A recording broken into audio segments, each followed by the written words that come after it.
In today's episode of Featured Fashion History, we'll be looking at the history behind fast fashion clothing lines Zara, H&M, and Forever 21.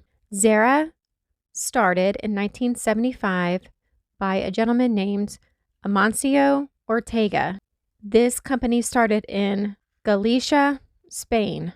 Forgive me if I did not pronounce that correctly. He originally named Zara Zorba after the 1964 film Zorba the Greek, but he changed the name pretty quickly after learning of a local bar that was just around the corner with the same name. Zara quickly became known in the 80s for their instant fashions, also known as fast fashion. The company itself prides itself on their just-in-time system, or JIT. It enables the company to establish a business model of clothing or certain types of fashion, and then they are able to source it and have it on the floor for sale within 5 to 6 weeks. Zara has found itself at the core of many lawsuits, ranging from copying designs from other designers, as well as breaking child labor rules, as well as not paying the correct fees for their cut and sew operations. I mean, they've had a lot of lawsuits. It's unfortunate, but they are currently doing very well. They've got locations all across the world. In 2018, a Zara jacket with the words, "I really don't care. Do you?" It was embroidered on the back of the jacket. Well, Melania Trump decided to wear this jacket when she was visiting a detention center for migrant children. It immediately became a political storm.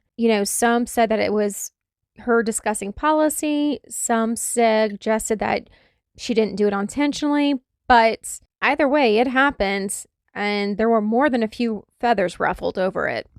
Over the years, Zara has been questioned and challenged to do better regarding following labor practice laws and sourcing materials that did not have anything corrosive in the materials, so that would, be better for the earth and be more green. And I think they're working on it. I mean, they don't seem to be going out of business anytime soon because there's stores everywhere.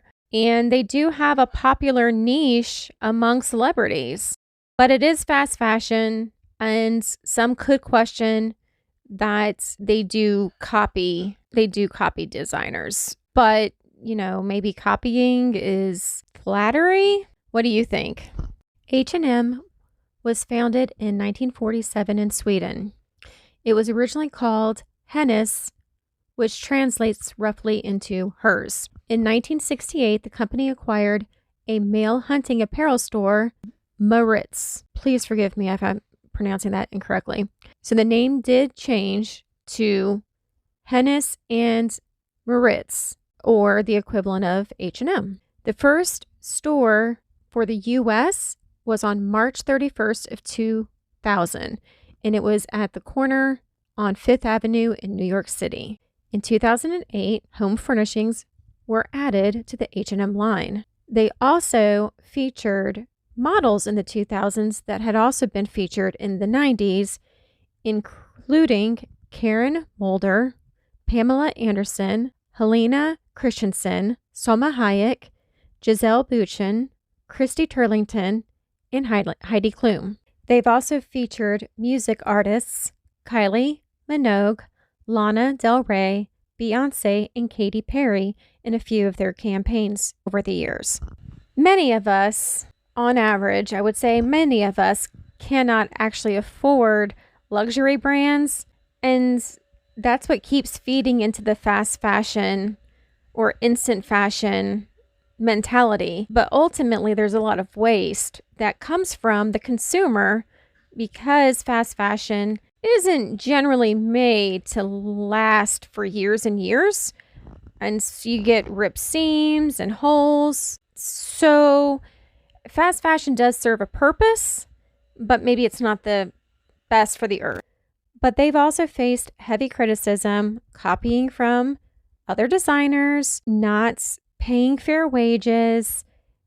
I mean, it just seems that with the fast fashion brands, because everything is so heavily sourced out of, the United States and other countries. It's sourced from Bangladesh and Singapore or China. It could be questioned that maybe these companies may not have their workers' best interests at heart. I'm pretty sure we can all agree with that. But the company has been around for many years. 60 years? And they're doing something right because they're still in business and they are affordable fashion.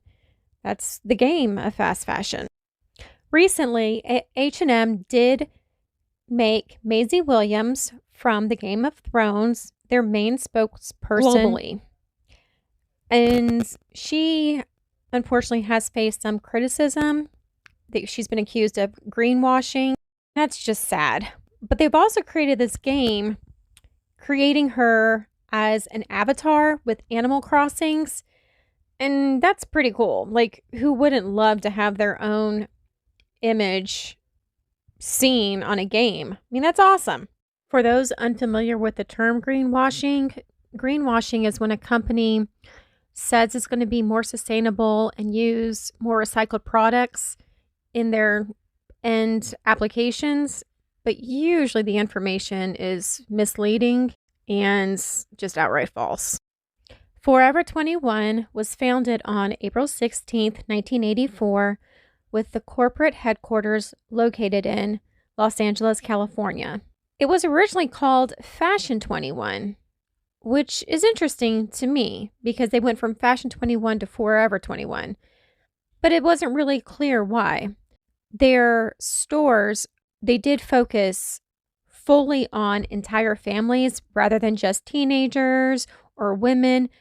They offer clothing and accessories to everyone in the family, including babies. But they're fast fashion, and so you probably know what I'm going to say next. They've been involved in their fair share of controversial lawsuits, including child labor laws, and cadmium was found in their jewelry in 2011. Lead has been found in their purses.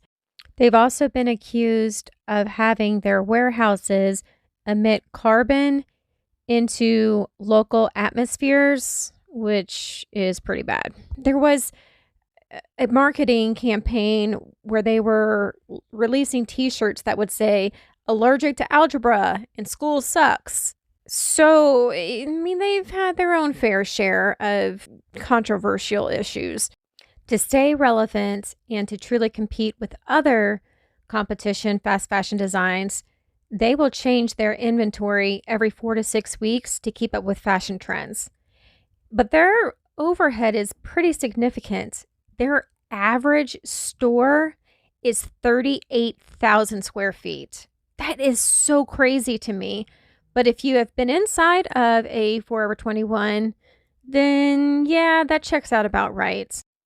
I do want to give a shout out to Forever 21. I watch a lot of runway shows a lot because I'm trying to create this channel with, featured fashion history. And of all the runway walks I've watched, Forever 21 is really the only one where I have honestly noticed that they like women of all shapes and sizes. And that's saying a lot because so many catwalks still only feature young, tall, extremely tall women who are 00. And it's sad that we're still in that mindset because I thought we were getting better. So which fast fashion brands do you keep in your closet? Let me know. And if you've learned anything, I hope that you'll subscribe and follow along. All right. Have a good day.